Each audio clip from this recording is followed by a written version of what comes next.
नमस्कार, मैं हूं शम्स ताहिर खान और आप देख रहे हैं वारदात। क्या आपने कभी जिंदगी को खिलौना और मौत को तमाशा बनते देखा है? किसी पथरीली सड़क पर जिंदगी की आखिरी चंद सांसों को सिसकते हुए देखा है?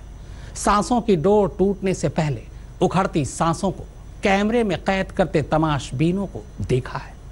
कहने वाले कह रहे हैं कि दुनिया में भारत का डंका बज रहा है, भारत बहुत तेजी से तरक्की कर रहा है, पर उसी भारत के अंदर एक भारतीय दूसरे भारतीय के साथ क्या कर रहा है, इस सच्चाई को समझने के लिए बस एक तस्वीर काफी है।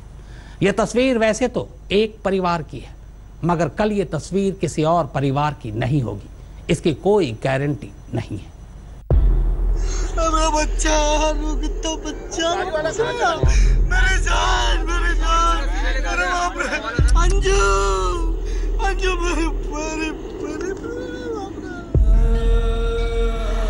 मेरे बच्चा दोनों चले गए यार भैया।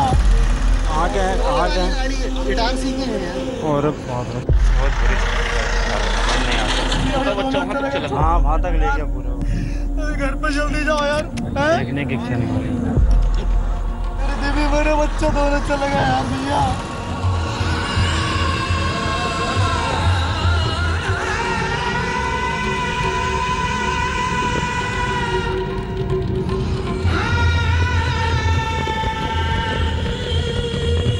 बाजी चाहे अतफाल है दुनिया मेरे आगे, होता है शबो रोज तमाशा मेरे आगे। कहाँ गए?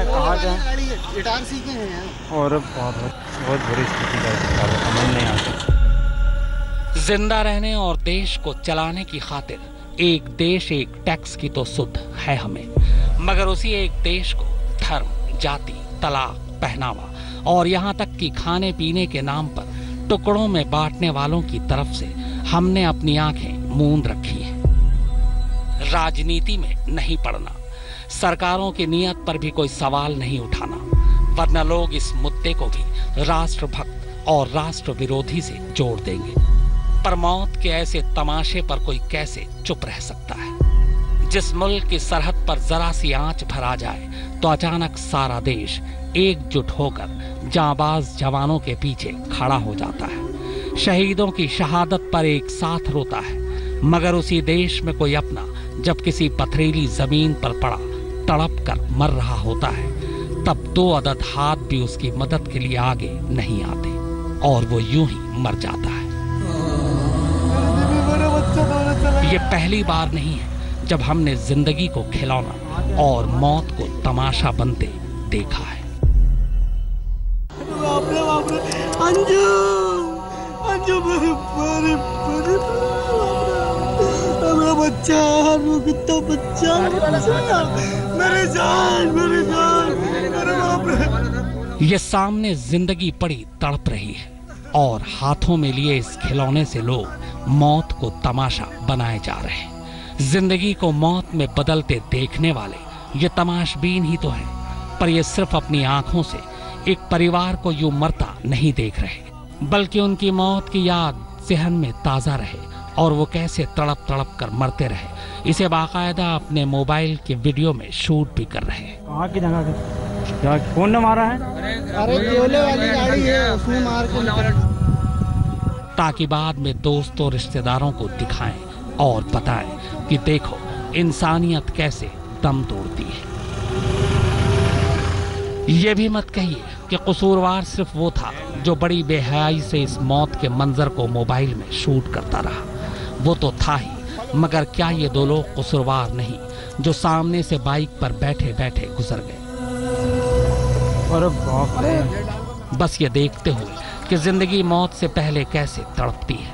क्या ये सब कसूरवार नहीं जो कार की खिड़की से सिर बाहर निकालकर ये सब कुछ देख रहे थे मगर रुके नहीं? और कहाँ की जगह कौन ने मारा है?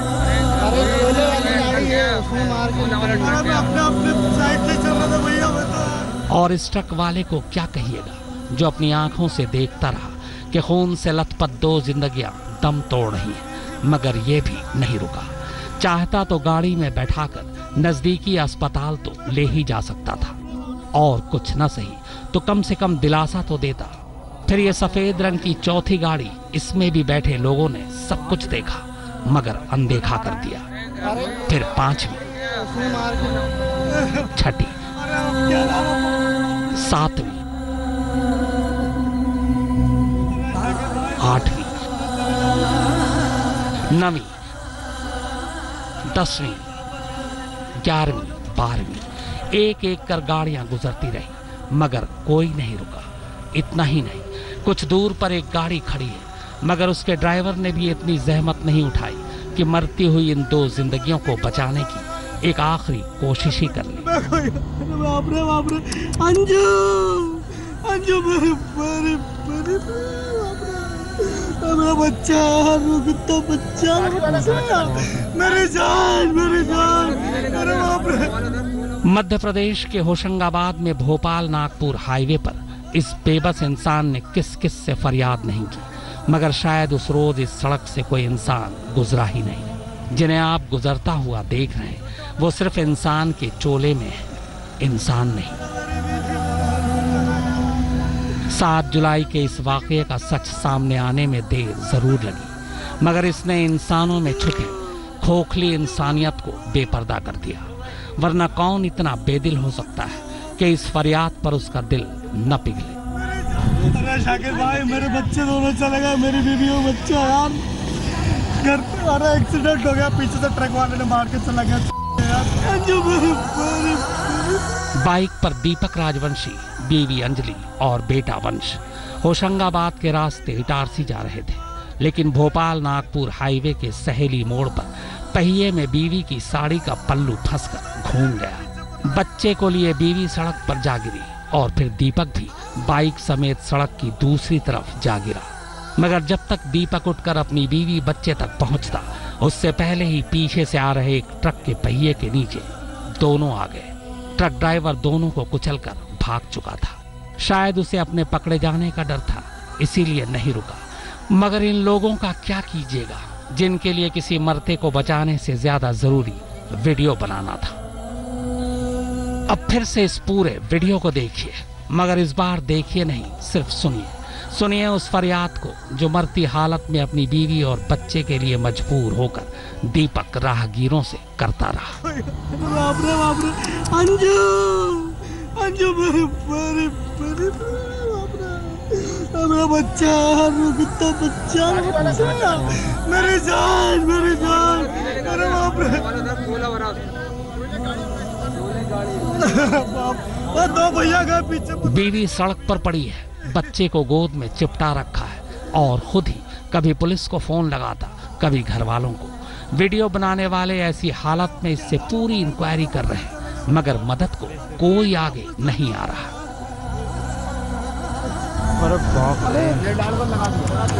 थाने लगाओ ना, कोई ना कोई जाएगा। कहाँ के हैं इटारसी की है। और कहाँ की जगह की क्या कौन ने मारा है? अरे कोयले वाली गाड़ी है, उसने मार के निकल गया। अरे मैं अपने साइड से चल रहा था भैया, मैं तो यार कहाँ से रहते हम डोगरी से आ रहे भैया। अरे मेरी बीवी मेरा अंदर चला गया। खुद ही बयान कर करके रोता रहा, फिर खुद ही खुद को दिलासा देता रहा। जब दर्द हद से बढ़ जाता है तो कभी बीवी को चिपटा कर रोने लगता तो कभी बच्चे को। बाप रे अंजू अंजू मेरे मेरा बच्चा, कितना बच्चा, मेरी जान मेरे बाप रे। कोई दिलासा देने नहीं आया तो फिर इसने घर वालों को फोन किया और उनसे मदद मांगी। हाँ, वीडियो बनाने वालों ने कम से कम इतना कर्म जरूर किया कि जगह का नाम बता दिया, वरना क्या पता पुलिस के आने तक ये ऐसे ही बीच सड़क पर अपनी बीवी बच्चे के लिए रोता रहता। अरे शाकिर भाई, मेरे बच्चे दोनों चले गए, मेरी बीवी और बच्चा यार घर पे। अरे एक्सीडेंट हो गया, पीछे से ट्रक वाले ने मार के चला गया यार। आगे की कहानी ये है कि करीब घंटे भर बाद जब पुलिस आई तब तीनों को अस्पताल ले गई, मगर 1 घंटे में खून इतना बह चुका था कि माँ और बच्चे दोनों ही दम तोड़ चुके थे। बाजी चाहे अतफाल है दुनिया मेरे आगे, होता है शबो रोज तमाशा मेरे आगे। जितेंद्र शर्मा, होशंगाबाद, आज तक। छोटे वाले भाई को बोल। एक वीडियो और है, मगर ये मध्य प्रदेश में नहीं बल्कि यूपी में शूट हुआ। दम तोड़ती इंसानियत को आम करने के लिए उन लोगों ने एक सलीब तैयार की, फिर उस सलीब पर एक दलित युवक को बांधकर इतना पीटा कि देखने वालों के रोंगटे खड़े हो गए। इतना ही नहीं, उसके कपड़े भी उतारे गए और उसे भद्दी भद्दी गालियां दी गई, और ये सब कुछ बाकायदा कैमरे पर शूट हो रहा था। आसमान मोड़ने वाला जमीन मोड़ रहा है। आज के मुख्य समाचार आ रहा हूं। फिर वही नफरत, फिर वही जुल्म, फिर वही एमएमएस और फिर वही करतूत। बस चेहरे नए और जगह अलग। इस वीडियो को देखिए। वीडियो में कुचली जाती इंसानियत की तस्वीरों को देखिए। आपके और हमारे जैसे इंसानों के हाथों रुस्वा होती इंसानियत का मंजर देखिए।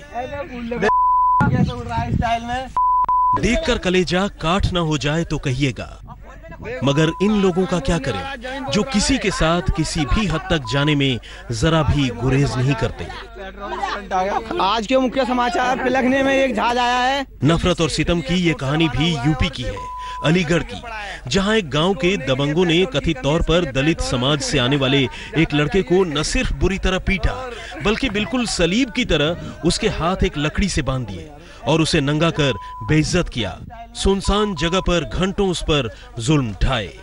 वो चीखता रहा, चिल्लाता रहा, फरियाद करता रहा, मगर उसकी हर चीख के साथ सितमगर हंसते रहे। हालांकि सबसे हैरानी की बात यह है कि ये सब सिर्फ मजे मजे में हुआ या फिर इसके पीछे रंजिश की कोई पुरानी कहानी है, ये फिलहाल साफ नहीं है, क्योंकि अब तक की छानबीन में इन लड़कों के बीच किसी पुरानी दुश्मनी की बात सामने नहीं आई है। लेकिन हाँ, इतना जरूर है कि ज्यादती का शिकार हो रहा लड़का दलित वर्ग से है। अब अपने गुनहगारों के चंगुल से छूटने के बाद इस किशोर के घर वालों ने पुलिस में शिकायत की है, लेकिन इल्जाम है कि पुलिस भी 9 दिन चले 2.5 कोस की तर्ज पर काम कर रही है। आज के मुख्य समाचार पिलखने में एक जहाज आया है, दिल्ली एयरपोर्ट से रवाना हुआ है और जंगल में गिर पड़ा है। बेटे को घर पे ले गए 5-6 आदमी और ले जाने के बाद जंगल में पहुंचे। जंगल में इसको किसी ने हाथ बांधे लाठी करके यूँ करके, और फिर कपड़े उतारे हैं। किसी ने वीडियो बनाई है, किसी ने पेशाब किया है उसके ऊपर है, किसी ने लिंग पकड़ के है खींचातानी की है, यानी बहुत दुष्कर्म किए हैं उसके साथ में। मैं तो ये कह रहा हूँ कि उसको उन लोगों को जेल भेजा जाएगा। पुलिस क्या कर रही है, मदद कर रही है? पुलिस नहीं कर रही मदद करती तो मैं यहाँ अलीगढ़ क्यों आता? मैं 6 जन ही थे काम के, बुला के ले गए थे। मुझे ये नहीं मालूम थी ये घटना करने में था। 6 ने वीडियो बनाई है। क्या किया था उन्होंने? पहले तो बांधा हूँ मैं, फिर एक ने पैंट उतार दी मेरी, फिर वीडियो बनाने लग गए, फिर डंडों से मारा हूँ। तो इस तरह का वीडियो बनाया जिसमें उस बच्चे की प्रताड़ना दिखाई गई है। इसमें अपराध पंजीकृत कर लिया गया है। एक व्यक्ति लड़के की इसमें गिरफ्तारी कर ली गई है। शेष 3 की तलाश की जा रही है। एसएसपी अलीगढ़ का कहना है कि लड़के आपस में दोस्त हैं। इनमें 4 लोगों के खिलाफ मुकदमा लिखा गया है, जिनमें 2 बालिग और 2 नाबालिग हैं। पंकज सारस्वत, अलीगढ़, आज तक। गुंडाई करना और उसका वीडियो बना लेना अब गुंडों का शक्ल होता जा रहा है। यूपी के महाराजगंज में भी कुछ सड़क छाप गुंडों ने पहले एक प्रेमी जोड़े को बंधक बनाया, फिर जमीन पर उल्टा लिटाकर उन पर डंडे बरसाए। दोनों को सिर्फ टॉर्चर ही नहीं किया गया, बल्कि इस टॉर्चर का वीडियो बनाकर उसे सोशल मीडिया पर वायरल भी कर दिया गया। हालांकि इसी वीडियो के जरिए आरोपियों की भी पहचान कर ली गई और उन्हें बड़ी सरगर्मी के साथ तलाशा जा रहा है, ताकि कानून उन्हें उनके किए की सजा दे सके।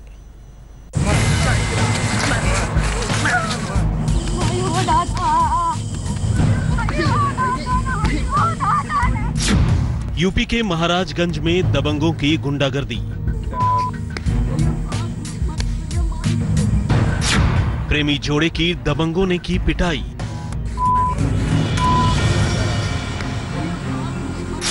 पिटाई का वीडियो बनाकर किया वायरल।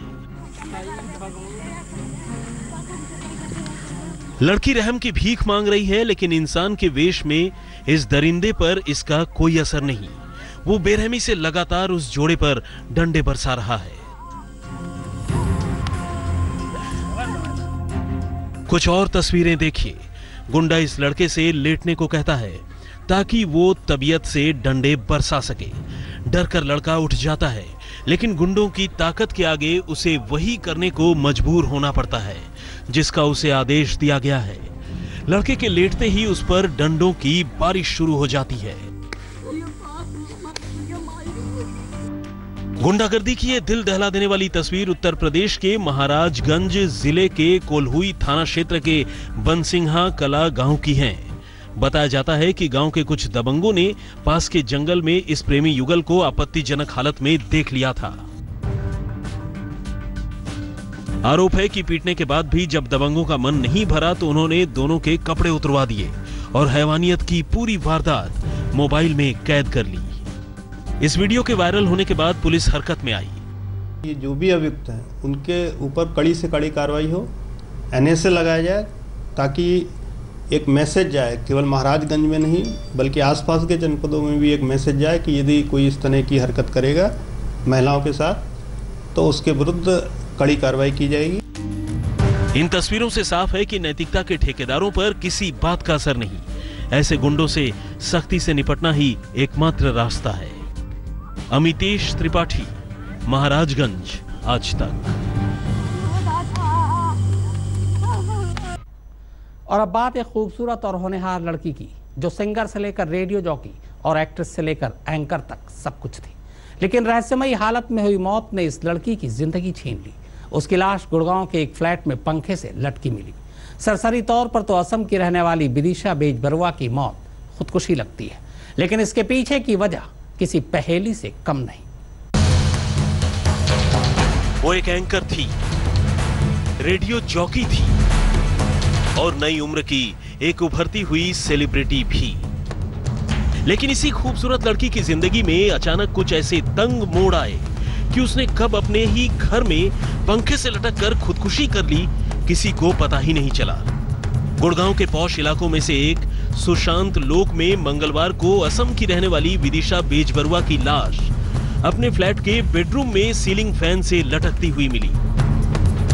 उस फ्लैट में जिसमें महज 2 रोज पहले विदिशा और उसके पति निशीत झा रहने के लिए आए थे। लेकिन सबसे बड़ा सवाल यह है कि आखिर उसने ऐसा किया क्यों? विदिशा के घर वालों ने पुलिस से शिकायत की है कि इस मौत के पीछे उसके पति निशीत झा का हाथ है, जो अक्सर उनकी बेटी को परेशान करता था। इशारा निशीत के कुछ रिश्तों की तरफ भी है और इसी वजह से पुलिस ने उसके पति निशीत को फिलहाल अपनी बीवी को खुदकुशी के लिए मजबूर करने के मामले में गिरफ्तार कर लिया है। दोनों की शादी साल भर पहले ही हुई थी। निशीत एक कंपनी में सेल्स मैनेजर के तौर पर काम करता है, लेकिन यह शादी इतनी जल्दी एक होनहार लड़की की मौत की वजह बन जाएगी, ये किसी ने भी नहीं सोचा था। दरअसल असम की एक्टर विदिशा की खुदकुशी मामले में उनके पिता के बयान के आधार पर इस मामले में पुलिस ने विदिशा के पति निशित को गिरफ्तार कर लिया है। पुलिस का कहना है कि शुरुआती तौर पर ऐसा लग रहा है कि मामला आत्महत्या के लिए उकसाने का है। दरअसल विदिशा के पिता ने तमाम बयान पुलिस को दिए थे, जिसके आधार पर पुलिस ने ये कार्रवाई की है। विदिशा ने कई असमिया फिल्म, सीरियल और नाटकों में तो काम किया ही, वो एक रेडियो जॉकी के तौर पर भी काफी चर्चित रही। पुलिस ने फिलहाल निशीत को बेशक गिरफ्तार कर लिया है और सरसरी तौर पर पति से हुई अनबन के बाद मामला खुदकुशी का ही लग रहा है। लेकिन सवाल यह है कि आखिर विदिशा और निशीत के बीच अनबन की वजह क्या थी? नीरज वशिष्ठ के साथ चिराग गोठी, गुड़गांव, आज तक।